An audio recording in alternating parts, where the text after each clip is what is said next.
Hello, and welcome to this episode of Check It Out, the Footnotes edition. I'm Audra, and I am the Adult and Teen Librarian at EVPL McCullough. And I'm Stacy Hurt, the Experience Manager 1 at Central Location. And we are here today to talk to you about robots. Yay, robots. We have a coming robot invasion here at EVPL. We're doing a lot of different programming throughout the summer, so we thought we would talk to you a little bit about that and a little bit about our backgrounds with robotics in general. I'm excited. I've loved robots ever since I was a little kid. Grew up reading all the fictional stuff, and then as an adult, it's like, hey, we can do this for real. Yeah, my love of robots came a little bit later. I was in robotics in high school, actually, but it was VEX, so I did more of the building than the actual programming or coding for our team. So that was always a little bit intimidating to me until I got to the library or later and started to play with the equipment a little bit more. Yeah, I think I had a hard time with the programming. It's not something I studied when I was in school and younger. My first experience with it was the old NXT Mindstorm robots, and the coding side of that was so hard. And then later I tried the WeDo robots, and it was finally when I got to the 𝐑𝐞𝐽 that for the younger kids, that's like, okay, the coding makes sense now. And then I could go back up the ranks to the harder robots and figure it out. So it took a little while to get my feet wet, but once you're in there, it's just, yeah, to do something and make the robot actually do what you asked it to. It's like, wow, I did that. Yay. Yeah, I agree that I had to kind of start with the lowest level and the kids stuff, just like anybody else, and work your way up through it, for sure. So what's your favorite of the robots? So here at EVPL, we have 3 different systems. They all 3 have a different age group that they go with. So we've got 𝐑𝐞𝐽s, which are ages... Oh, I'd say about 4 to 7 or 8, kind of that early, low elementary levels. Yeah, I've used them with a little bit on the higher end, some older kids. And then we have the WeDo, which are made by Lego, and those are for your middle grades, kind of. Yeah, upper elementary to junior high-ish, yeah. And we have Mindstorms, also made by Lego, which serve our high school crowd, maybe 8th grade, just kind of depending on ability and previous experience with coding. But I would say my favorite are the WeDos. Yeah. I've always had fun with doing them with middle grades, and I find the coding pretty easy because it's all through blocks. So our WeDos just hook up to an iPad. You build the robot with Legos. Oh, and the software, you can do a free build or you can do a guided build where it say, put this brick here, put this coding line here, and it does it. You're successful. You have an easy win, but then you can also just build or tweak what they gave you. And then it's that good bouncing off spot for getting creative. Yeah, absolutely. I love that. It will walk you through it step by step if that's what you need, or if it's your first time doing some sort of coding activity or a Lego build like that. But then you can just take it in so many different directions. So I'd say my favorite is probably the WeDo too, but of late I've been really obsessed with the 𝐑𝐞𝐽 robots. Yeah, you've done plenty with 𝐑𝐞𝐽. Do you want to tell them about your ambassadorship and all that process? Yeah, I probably should. So, a while back ago, we were doing the Lego-based robots, the Mindstorms and the WeDos, and we wanted to kind of go full spectrum. We wanted something aimed at the younger crowd, so kind of introduce them so that when they came up to the older robots, they kind of had their hands on it already. And after a little bit of research, it was recommended we try these 𝐑𝐞𝐽 robots.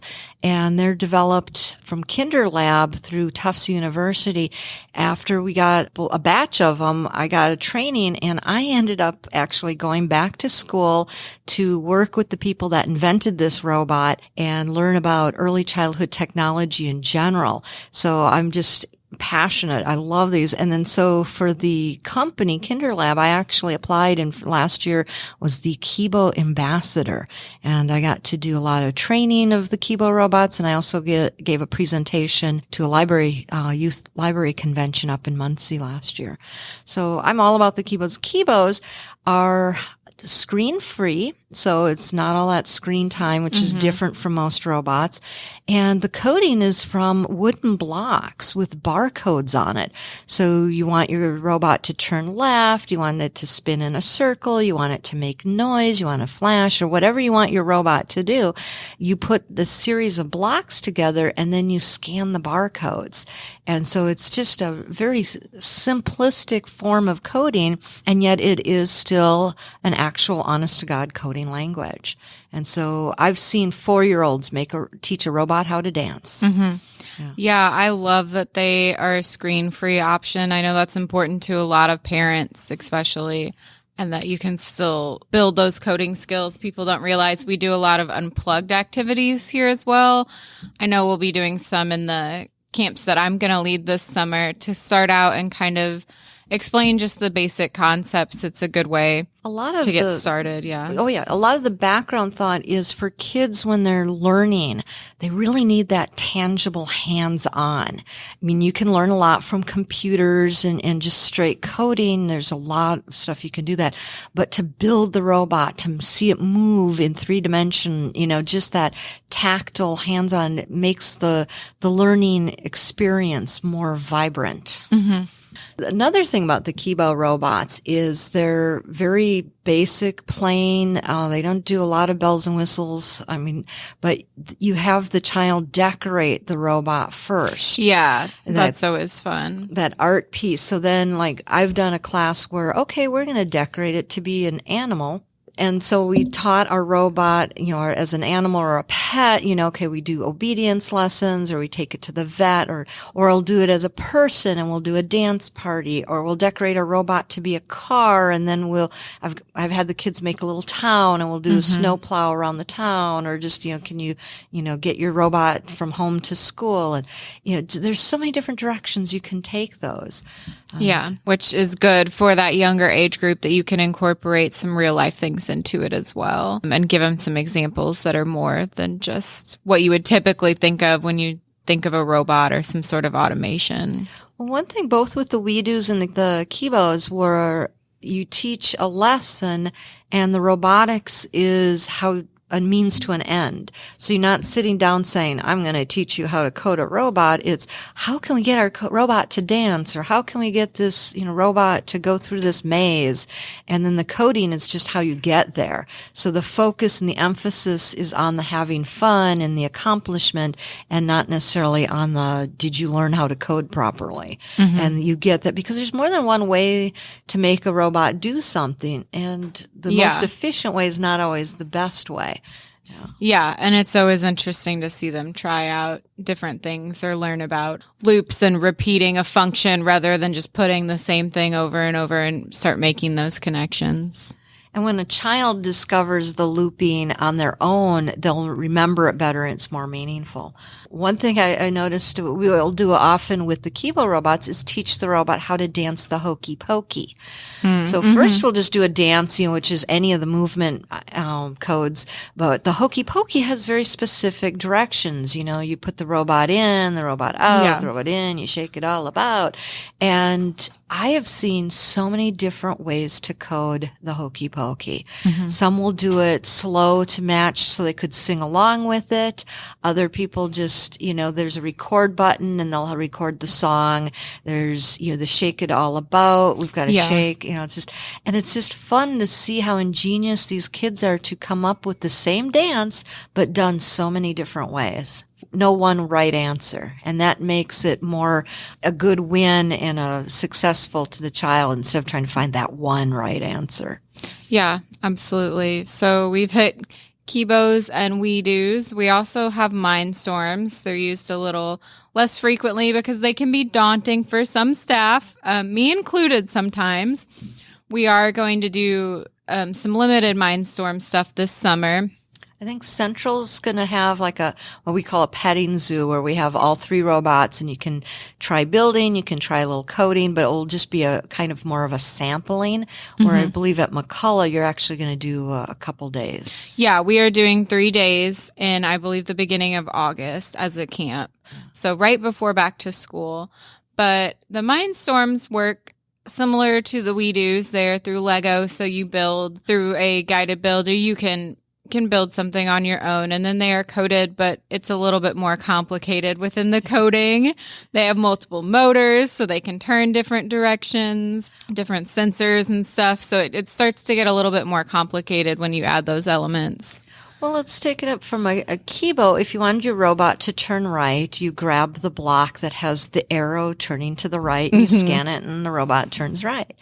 When you want the We Do robot to turn right, you've got your iPad, and there's an arrow turning right that looks very similar to the 𝐑𝐞𝐽 one, and you drag that down to your coding field, and it will. If you want your Mindstorm robot to turn right, well, which motor is on the right side? Yeah, exactly. Do you want it to turn for a certain amount of time? Do you want to do it so many rotations? How do you want it to turn? How are you measuring the turn? Yeah. How much of a turn? So that it really does get more involved in the more thinking to it. And that's why we currently have the EV3 versions of the Mindstorms. The old NXTs, which are out of commission at this point, were so much even harder to figure out, I think. Yeah, I would agree that it's gotten a little bit easier, but still, I'd say that it helps to have a little bit of experience. Not that beginners can't come in or come to the petting zoo or one of our camps and start picking it up. Start with some of the basic builds. We always give them example codes. We'll work with them, that kind of stuff. But if you do have some coding experience already, I would say that you would be ready to jump into Mindstorms and taking it to the next level. All of the Lego-based ones, and the 𝐑𝐞𝐽 for that matter too, are loosely based on the same type of coding that Scratch uses. So if your child's ever used a coding language called Scratch, they can slip into the robot coding very easily. I always like to have them copy the code for a program. Then it's like, okay, what happens if you change this variable? Make it go faster or slower or a wider turn, or, and then once they get a feel for how they can change and manipulate the code, then it's like, okay, now come up with your own creative, your own unique code. Yeah, my philosophy is definitely take it a step at a time. There's usually always a handful of kids that are ahead of where I am, so sometimes they end up helping me out. I have seen in past camps kids make their robots do some incredible things. I've seen one make it do a backflip with the Mindstorms. Yeah, it was very involved. It took quite a while. Oh, wow. Yeah, I've had some kids that just blow me out of the water with just all the unique things that, a young mind can come up with and think, and stuff that I wouldn't even think of even trying. And not only do they try it, but they're successful with it. And the 𝐑𝐞𝐽 robots, I did get the expansion pack. We got like subroutines. We can get some fairly sophisticated coding. I've had some older siblings come last year. I did 2 𝐑𝐞𝐽 camps, and it was an older brother of one of my campers came, and I'm like, oh, I got an extra robot, play with that. And he got to play with the subroutine blocks. And even though it was a robot made for younger kids, as an older child, he could get pretty sophisticated with the coding. Yeah, I've taken them to some older grades through outreach because, again, being screen free with just the blocks, they don't need a Wi-Fi connection, so you can take them pretty much anywhere. Yeah.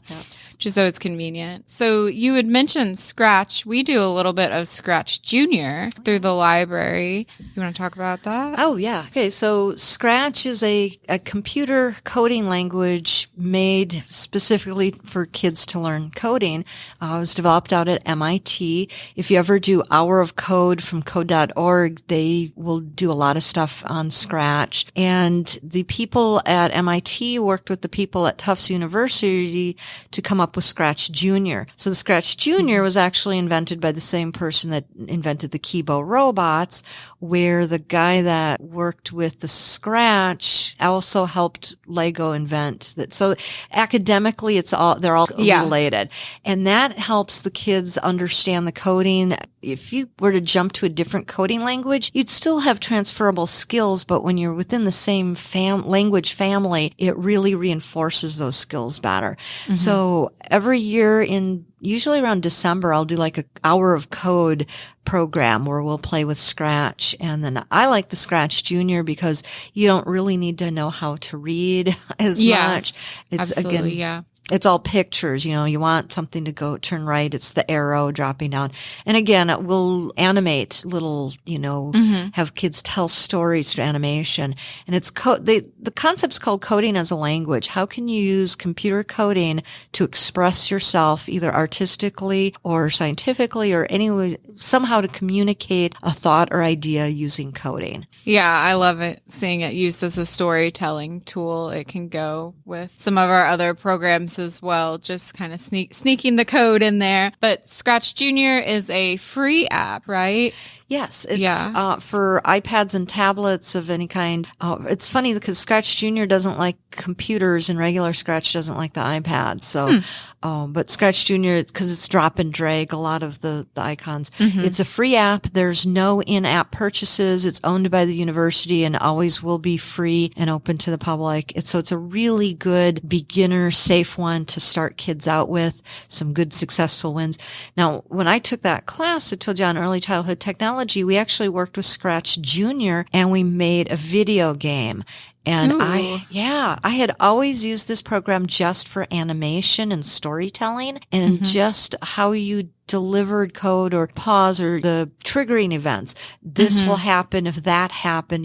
If this touches that, it moves something. And doing that, I had like a little maze. And if you hit the wall of the maze, you got bumped back to the starting point. But very cool. Yeah. So I never thought to use it as a game until I actually took a class on it myself. Yeah, so that is a way that you all can get started at home right now if you'd like by downloading the app from the App Store. You can start with those coding skills. So again, we have a lot of different robotics events coming up here at EVPL at all different locations throughout the system. So you can check for those online through our website. I believe that most of them require pre-registration though. So you can do that again through the website on our events calendar, or you can call any library location. We'd be more than happy to help. And then your petting zoo is just a drop-in, correct? Yeah, I think that's mid-July. We'll just have an exhibition and let the kids have some hands-on, not really a big lesson class thing. Yeah, but a chance to get to see the equipment we're talking about and see if maybe signing up for one of our camps would be for you. So we hope to see you this summer for the coming robot invasion. We hope you check it out. And if you have any feedback or want to see anything else robots in the library, you can email us at podcast.org. Thank you.